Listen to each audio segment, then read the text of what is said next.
Good morning, everybody. It's time. It's Thursday. It's not Friday, but it's Thursday. And can you dwell in the fire? Can you stand in the fire? It's time. I got some great movie clips. I got some great teaching for you. And I'm kind of in a fire right now because I got a family flood emergency. So let's get this show on like that.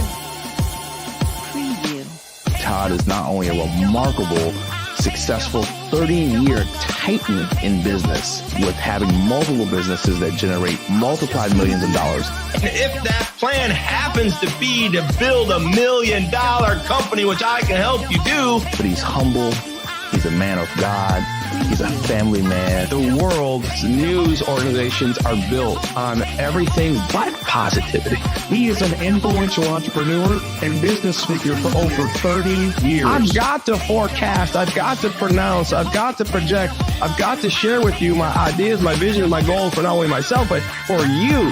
That's why he's came up with his incredible concept of taking and creating a platform for people that are wired differently. And you got to understand that your habits of your person and your habits of your business and your habits of your spirituality have to lead to the North Star of who you are.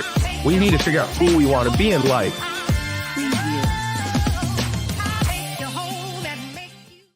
Good morning, everybody. Good morning, everybody. Man, this morning has turned out to be like cray. I get here late last night. We go shopping. My wife and I get everything put together. My daughter's with me. I run into her at the airport.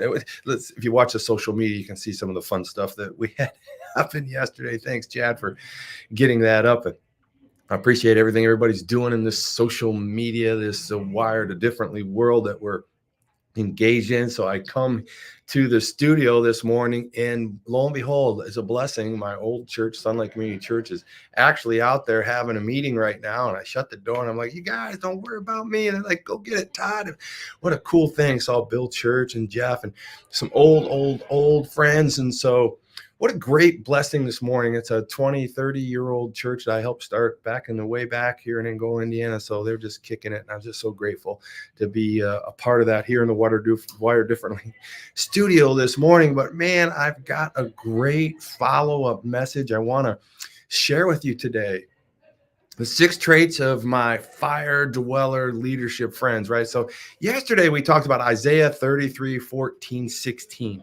Isaiah 33, 14 through 16. And the beautiful thing about that verse is that it taught us to stand in the fire. It was God talking through Isaiah, one of the greatest prophets the world has ever known. I mean, he was calling out Jesus 700 years before it even happened. He talked about it in Isaiah 53. We shared that a little bit. And so I just want to bring you up to speed with kind of the mentality I had yesterday and this idea of standing in the fire. And what I wanted to challenge all of you with on this show today and to follow up from yesterday is that we are called to stand in the fire. We are called to be what I would call fire dwellers.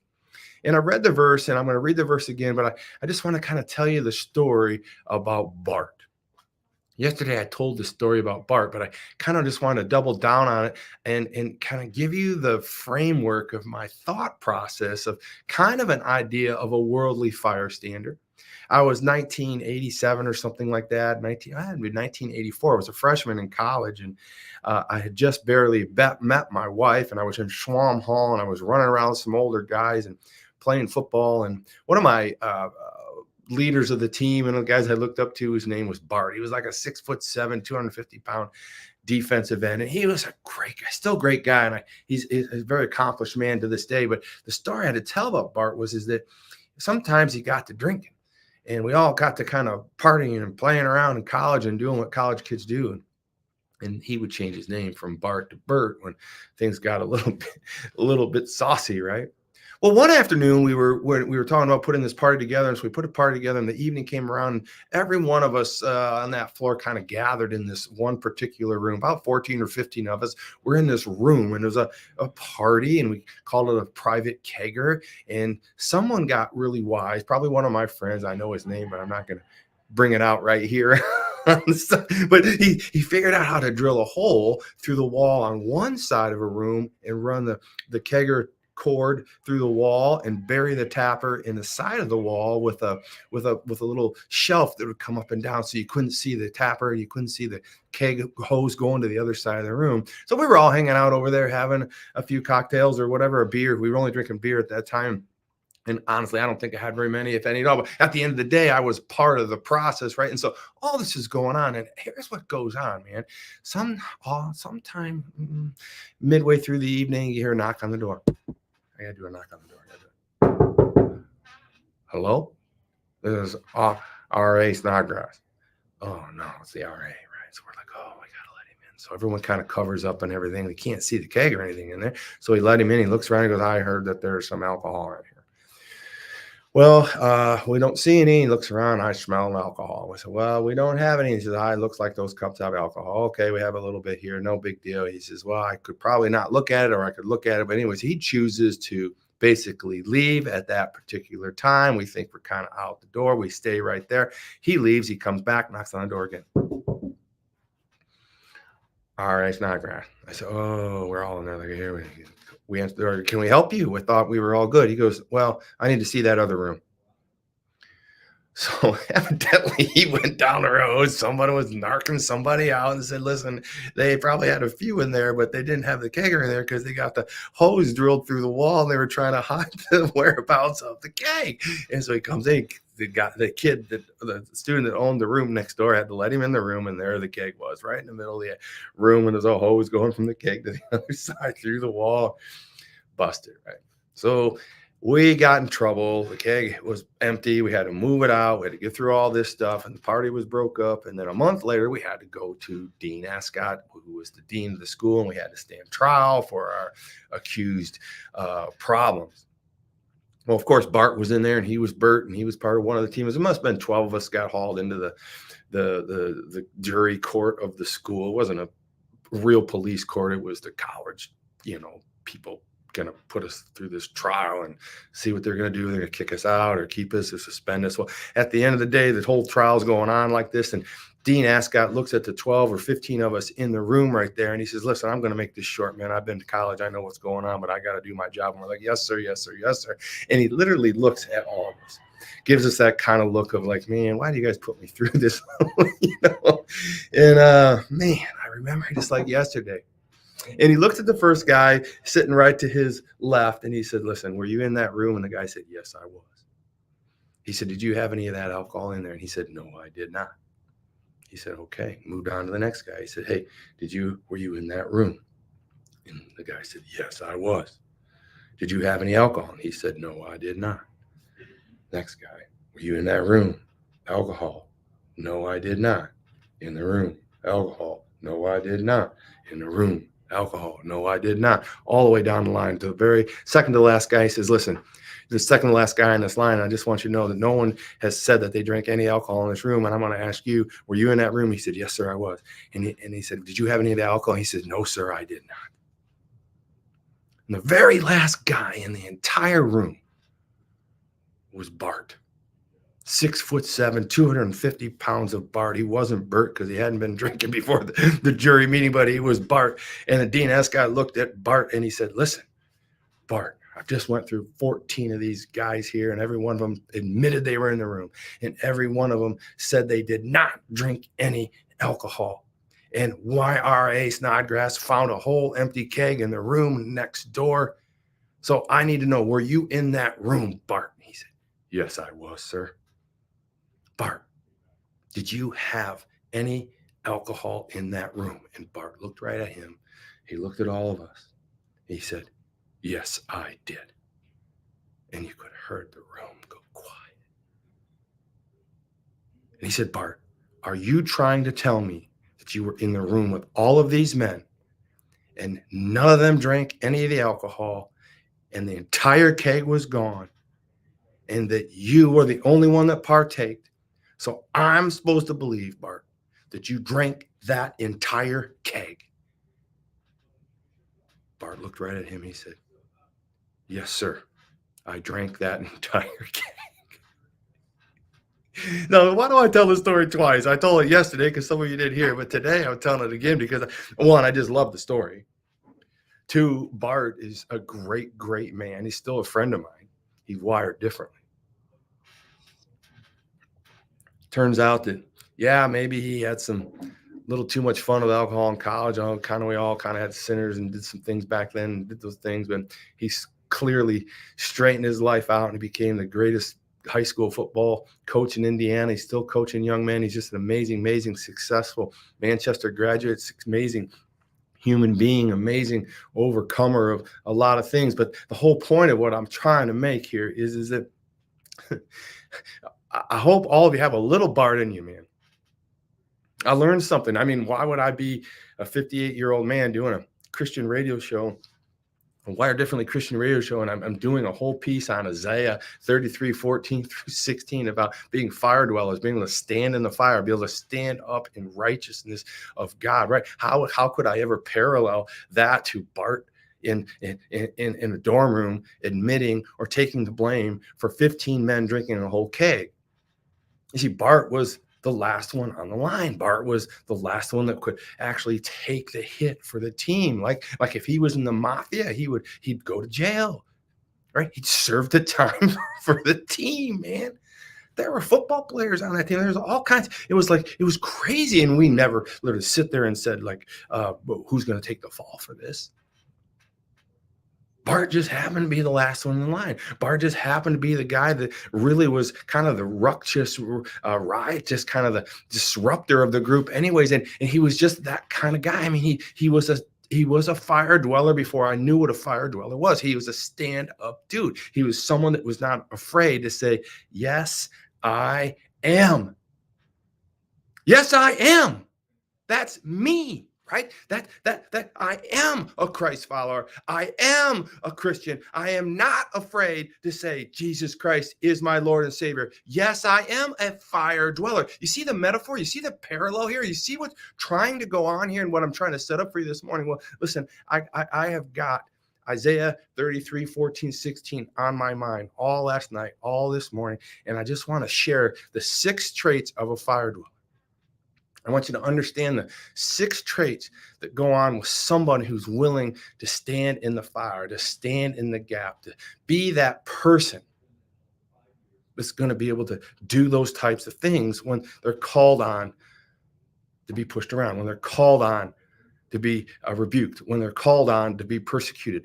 Are you that type of person? And Isaiah 33:14-16 talks about that. And I just want to read this to you again. I want you to say, so here, Isaiah 33:14-16 says this: who among us shall dwell with the fire, with the devouring fire? Right out of the gate, it says, who among us shall dwell with the devouring fire? Who among us shall dwell with the devouring fire? And when I first read this scripture, I started to think about it, the devouring fire, to my mind, was hell. But I want you to understand, as I read this and I take you through this and I parallel Bart Curtis and I parallel Bart and Bert and all these people that are going on here, who among us shall be like Bart? Who among us shall dwell with the devouring fire? Who among us will share, who stand up in the devouring fire? So what is the devouring fire? The devouring fire is God, the Spirit, the everlasting devouring fire. Who of us among us shall dwell with the everlasting burnings?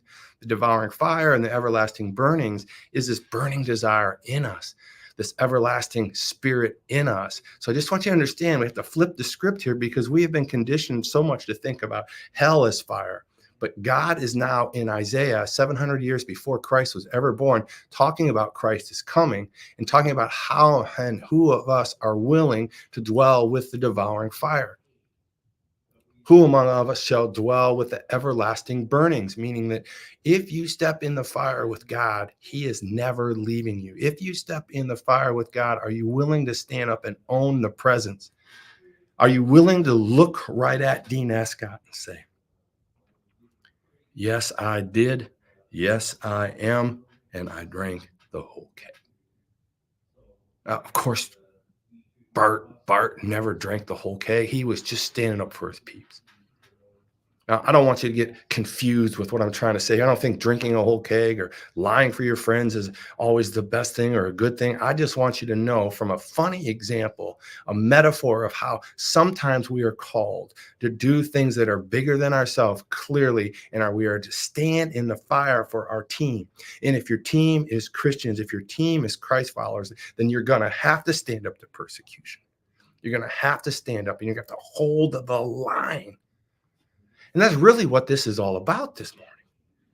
Are you willing to hold the line for Christ? Are you willing to hold the line for your beliefs? Because here's what he says here. So, who among you shall dwell in the devouring fire? Who among us will dwell with the everlasting burning? So here's what he says to answer that. So, if you are willing to live in the everlasting fire, and if you are willing to be in the devouring fire, is that person who walks righteously, speaks uprightly, he who despises the gain of oppression, who gestures with his hands, refusing bribes, who stops his ears from hearing the bloodshed and shuts his eyes from seeing evil. Those are he will dwell on high. His place of defense will be the fortress of rocks. That's eternity. Bread will be given to him forever. His water will be sure. So here's what I want you to do. I broke down the 6 traits of Isaiah 33:14. I just want to make sure that I'm giving you a teaching today because I want you to understand we have a lot of people on here today. And I'm just grateful for the following and the people growing with this and the things that we've got going on. So it's super exciting. So here's, I just broke this down and I got to get through this and I want to share this with you. And my home is a flood in it right now. My father's has a flood. I'm just sure if you guys want to pray for that situation, I'll certainly take it. So I got a phone call right at the front end of this show. The hot water and the heat is broke at my father's house and they got 2 inches of water and I've got people go on their way over there. So I'm not, I'm doing everything I can do while I'm sitting here, but I just want to share this with you because this is that important to me that I get this message across from yesterday. So we've got the 6 traits of a fire dweller. If you're a fire dweller and you want to stand up for God and you want to be a stand-up person for your friends and your family and your business, and you want to be that person, it talks about here in Isaiah 33:14-16. If you want to understand if you are a fire dweller, if you are someone that can dwell within the devouring fire, or if you want to be of the dwelling of the everlasting burnings, because I think that's our call. I know that that's our call. It's how Isaiah is talking about in the Old Testament. So here we go. We've got integrity is one. I've got these laid out for you guys so we can have some fun here. Integrity is one. Yesterday we laid out integrity. Integrity is 1. Justice is 2. Conviction, positive focus, pure and secure. So if you want to write these down, you're going along with me. I see a lot of you out there. It's kind of fun to do that. Appreciate it for others that are not in a position to type or read or remember certain things. So here's the first trait of a fire dweller. The first trait of somebody that's willing to stand up for the greater good. First trait of somebody who's willing to lead for God and Christ. And I think it's important that you understand, as wired differently people, we're to grow ourselves personally, spiritually, and profitably, right? We're wired differently. We're moving our mindset, our mission, our movement, and our ministry in the same directions towards God. And if we lead with God, the rest will follow, and our lives will be blessed. Our businesses will be blessed. Our personal growth will be blessed. But as leaders, we need to understand that don't tell me you don't have anybody to follow you, because you need to lead yourself first. And so I want you to look at yourself right now as I take you through these 6 traits, right? Right. And number 1 is integrity. Life and words match. So I want you to think about this. Life and words match. I mean, are you talking one game and living another game? Are you talking one game and living another game? I see a lot of people out there that like to pop off about politics and say what they would do or what they wouldn't do, or what president should do or the president shouldn't do, or what the guy Trump should do or shouldn't do, or Biden should do or shouldn't do. I hear them talking big games. When it comes down to making decisions in their own life to back their own big mouth actions, they don't do it. Right? I'm not picking on any of you on here because I know you're all perfect out there listening to this show, right? But I know people like that. Bam, bam, bam, rap, rap, rap, rap. I'll do this. He should do that. I would never do this. I would never do that. And then, they go right out there and they do exactly what they said they wouldn't do because the rest of the world is doing is too hard not to follow their own words, right? And, I've seen enough of it. And so I want you to understand, number one, integrity, traits of fire dwellers. Isaiah's talking about you right now. And I want you to have these traits. I want you to have integrity. I want you to have your life and your words match. And I'll pick on myself too, because if I don't do the show every day, right, my life and my words aren't matching. The consistency of what I'm trying to accomplish for God's word, for you, your personal growth, your spiritual growth, right, and your profitable growth. I really want to be that consistent figure. And so I'm not doing everything right. But as far as integrity goes, in this one point of microcosm that I'm trying to share with you, without fail, I'm finding a way to keep this thing going because I really feel called to do it. And so my life and my words need to match. And here's the other thing. I get out here and I share things with you. I say things about God. I say things about fire dwellers. I say things about leadership. I say things about if I'm saying it to the world on a social media platform, I am going to be held accountable for the words I say. I have a lot of life to match up to words, right? And so I want you to think about that. And the one takeaway I want you to do from your life and words to match is I want you to start saying the things in your words that you want your life to match.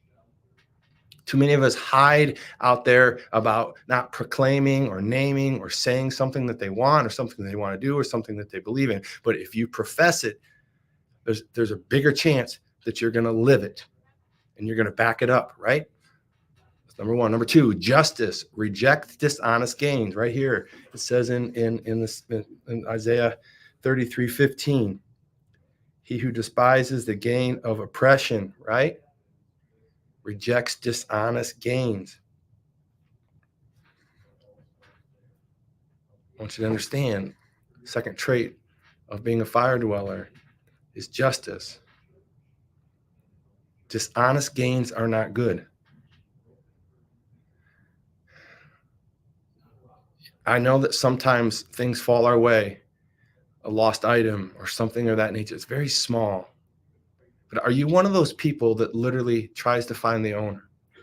Are you one of those people that calls the police to return something?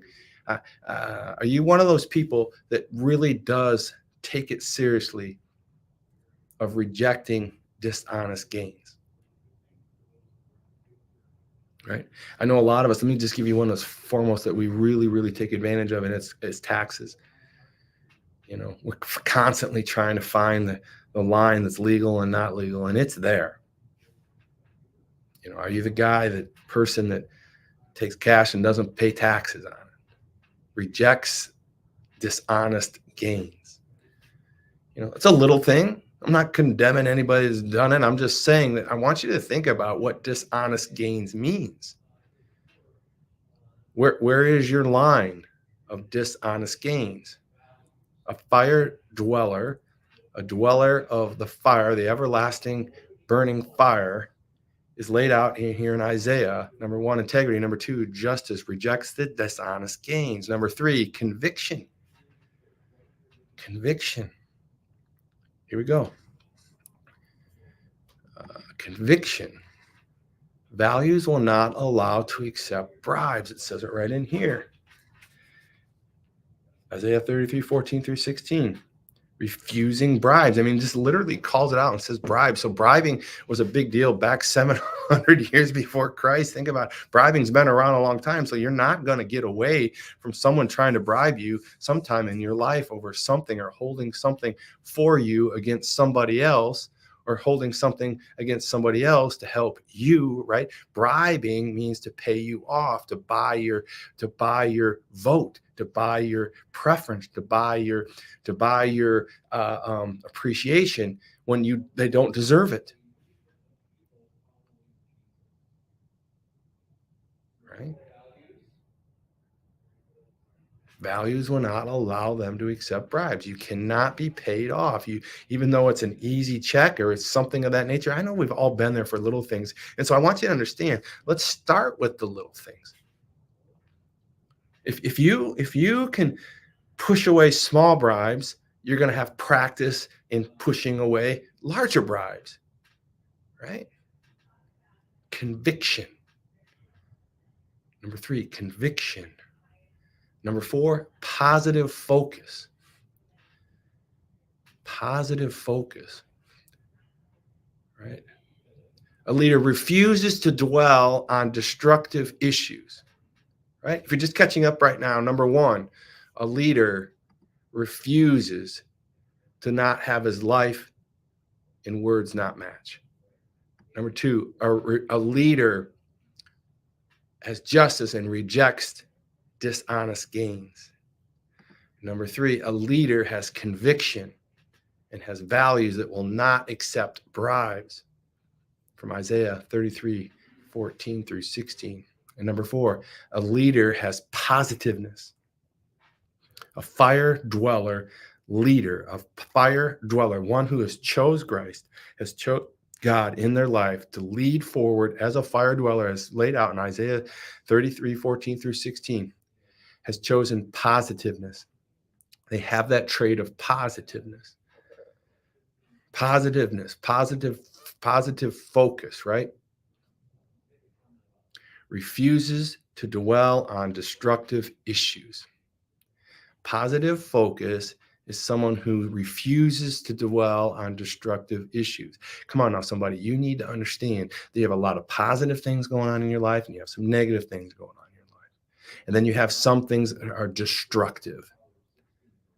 Some things that really are tearing you down and destroying you. I don't want you to focus on those. I need you to push those away. They're not helping you, right? Stay positive.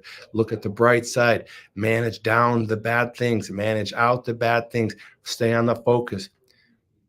Fire dwellers have positive focus. Their positiveness. Number 5, pure. Fire dwellers are pure. They discipline their minds to remain clean and pure. A fire dweller disciplines their mind to remain pure and clean. Now listen, Wired Differently has been teaching on this from day one, from 2018. You read my first book, my second book, my third book. We are talking about programming that subconscious to be pure. Our defaults need to be good. And if we're running those good thoughts, pure thoughts, godly thoughts, those fire dweller thoughts through our subconscious, on a regular basis with our devotionals in the morning and our readings in the evening and the things that we're doing, we're programming, we're downloading the goodness, then the positivity is going to work and the pureness of our thoughts will work. They will work automatically. It clearly talks about it right there. Disciples, they discipline their minds to remain clean and pure. Are you disciplining your minds to be pure and clean? I want that to be number 5. And number 6, as we close this thing out this morning, secure. Fire dwellers are secure. Fire dwellers are secure. What are they secure in, Todd? Well, I'm going to tell you what they're secure in. They're secure. They're firm and stable in their identity and secure in their strength. Right? I love closing on that one. I love what we're doing this morning. And I got to tell you, this fire dweller right here, I'm raising my hand. I'm a fire dweller. I'm in the everlasting burning. That's me. And I want you to raise your hand and say, you are one of those people as well. But I have got to get to the house and help my dad because his house is not on fire, but it's on flood.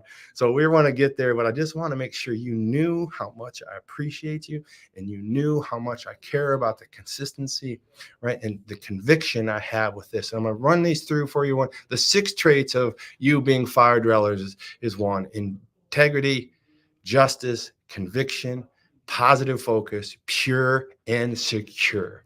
It's been a great morning this week. I had a whole video. I'm so sorry I wanted to show it to you. Guess what? Monday's going to be a great day. Thank you for watching the show yesterday, watching it Wednesday, Tuesday, and Monday. We had a great week. So listen, I want you guys to understand how important you are to me. I want you to understand how important the show is. We got a lot of great things coming on. But let me just remind you, let's do this leadership thing called life together, wired differently, and trusting God today. God bless you.